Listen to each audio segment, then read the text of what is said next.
Hello little story seekers, hello! My name's Jowan Jacobs and today I'm going to be your storyteller. I'm really excited. I can't wait to tell you the story of Tim and the Magic Forest. But first, I'll introduce you to where we are. Today, we are in my favourite place. It's called the Writer's Block and this is where all the best stories happen. And first, before we tell our story, I think we need to sing our special hello song. And you can join in if you like, if you're ready.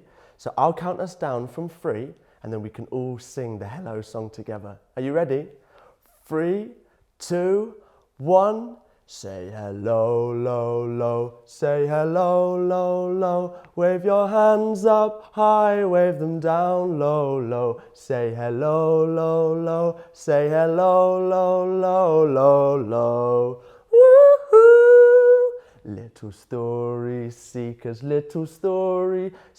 wave your hands up high, wave them down low, low. Say hello, low, low. Say hello, low, low, low, low. Woo-hoo!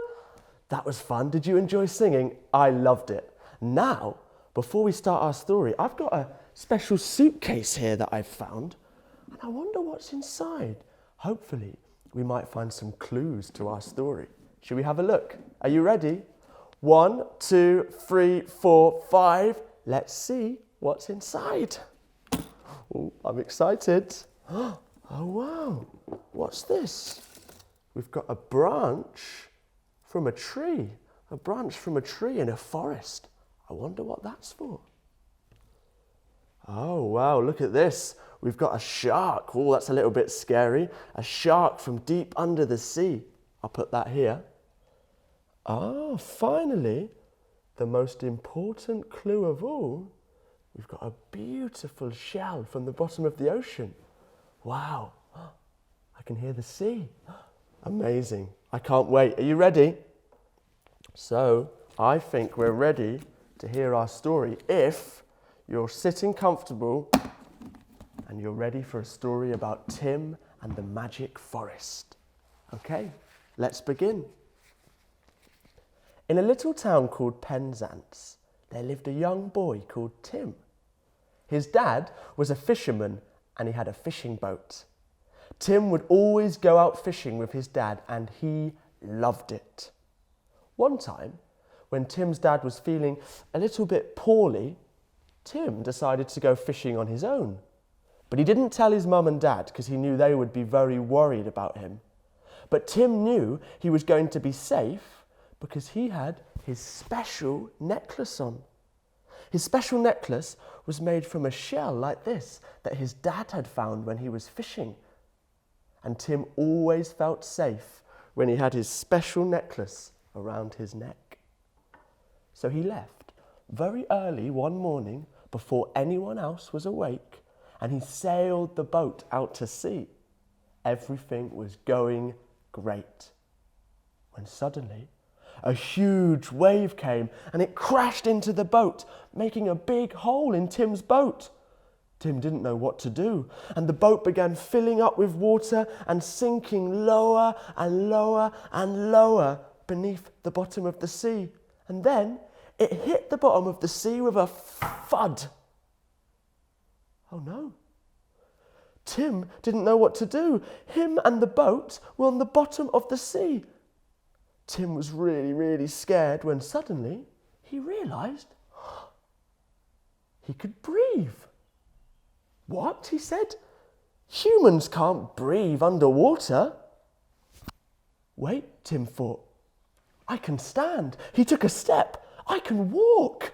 Humans can't walk underwater. Then Tim realised he was surrounded by trees. He was in a beautiful underwater forest. But wait, what's that over in the distance? Tim could see a magical underwater palace. It was very beautiful, but suddenly Tim started to feel really lonely. He was all on his own and he started to cry. What's the matter? Said a voice. Are you all right? Said another. And Tim looked up and he saw 2 friendly baby seals. Hello, said Tim. I'm upset because I'm lost and my boat is broken and I really want to see my parents. And so the seals gave Tim a big hug and it made him feel much, much better. "Don't cry," said the seals. "We can help you." And together they swam off towards the palace. But then the seals' mother called them in. It was time for their breakfast and they had to go home. "Thank you," said Tim. "It was so nice to meet you." Now, Tim was all on his own again, and he started to feel a little bit scared. But he walked on and on and on and on towards the palace. But the palace was really far away, and Tim started to feel more and more tired. Oh no, what is Tim going to do? He stopped and he sat down underneath a rock and he started to cry again. And he cried and he cried and he cried until he was so tired that he fell asleep.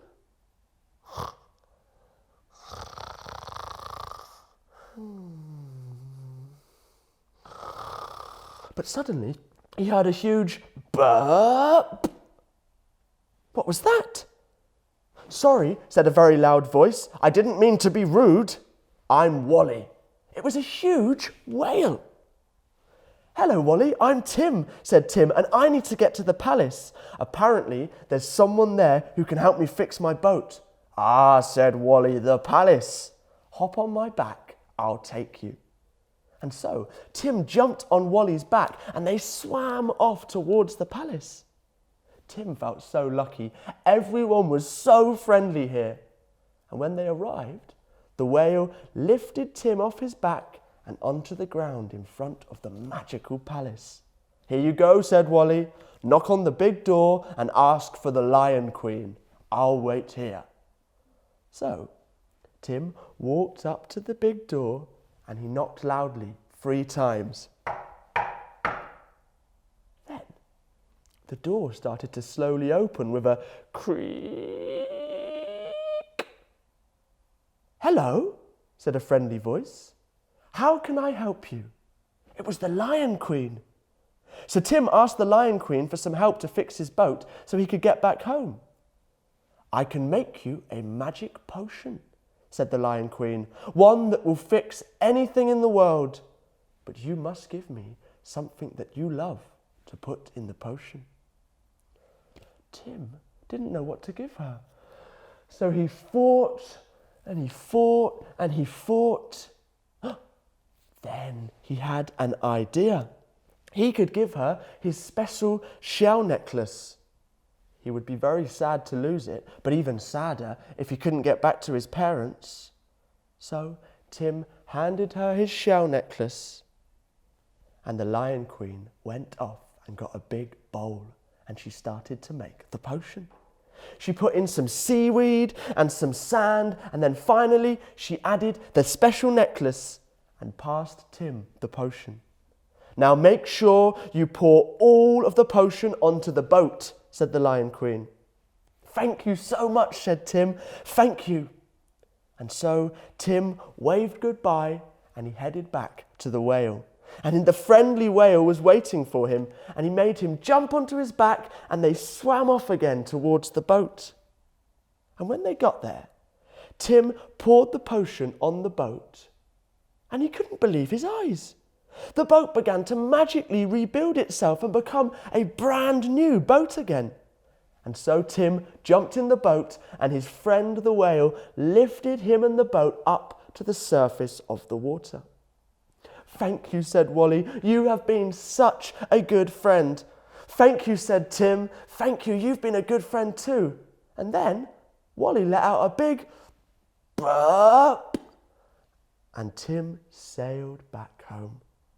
When he got back, his parents were still asleep. So he quietly walked into his bedroom, got changed into some dry clothes, and got back into bed. But there was something hard and lumpy under his pillow. I wonder what it could be. So Tim scooped his hand under his pillow, and guess what? It was his special shell necklace.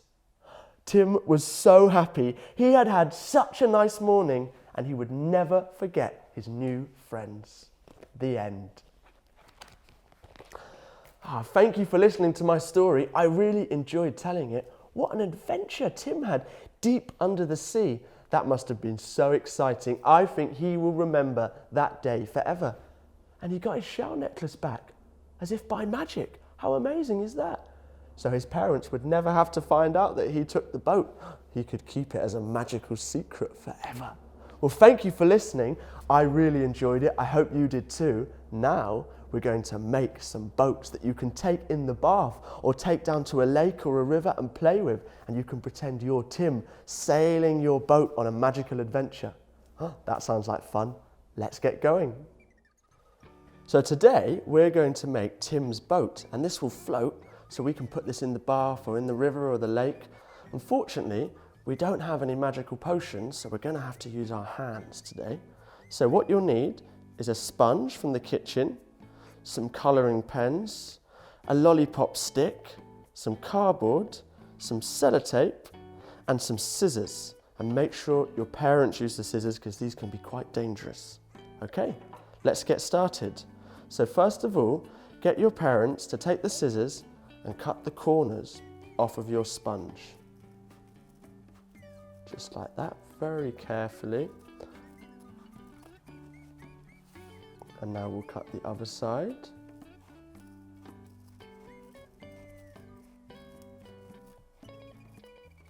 Great, and now we have the start of our boat. Now next, your parents would also need to help you with this because we're going to cut a square out of our cardboard box. Just like this.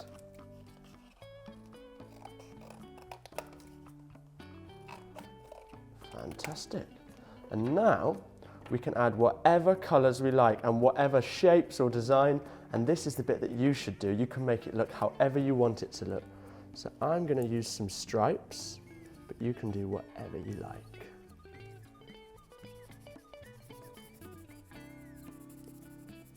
And this is the fun bit. You get to design your own boat.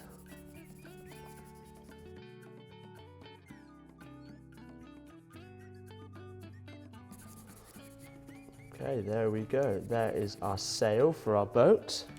And now, this is one more thing your parents have to do. We've got to cut some holes in our sail so that we can get our lollipop stick in there.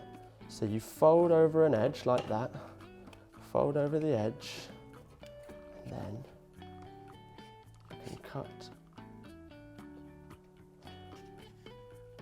a little slit like that on both sides, and then take the scissors through there and cut across. And you do that on both sides. So now we fold over this edge, cut both sides, 1, 2, then we cut across like that. And now we bend it a few times so it's nice and curved like this sail. We bend it forwards and backwards like that and make sure it's got a nice curve. And we can put our stick through. There we go, down through there and in through this side.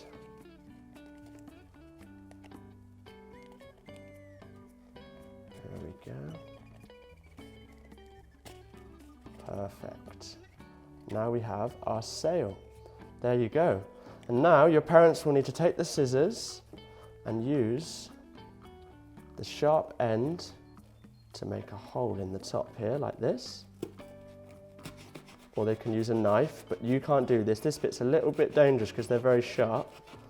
So your parents can cut a hole in the top, stick the sail on into the hole. You need to push quite hard, and then you've got a boat that you can have in the bath. There you go. And yours can look however you want it to look. That was good fun, wasn't it? Wow, I enjoyed making that boat. I'm going to take mine down to the lake later on and I'm going to pretend I'm Tim on an adventure. I can't wait for that. Maybe I'll go for a swim and I'll look out for some seals and some whales afterwards. Now, I've had a really nice time telling you this story and sadly, we've got to go. I wish I could stay here telling you stories all day, but before we go, let's sing our special goodbye song. I think you should join in with me. You'll know it now. Are you ready? 3, 2, 1. Say goodbye, bye, bye. Say goodbye, bye, bye. Wave your hands down low, wave them up high, high. Say goodbye, bye, bye. Say goodbye, bye, bye, bye, bye. Woohoo! Little story seekers, wave your hands down low, wave them up high, high. Say goodbye, bye, bye. Say goodbye, bye, bye, bye, bye. Woohoo! Bye, little story seekers. Thank you. See you soon. Bye.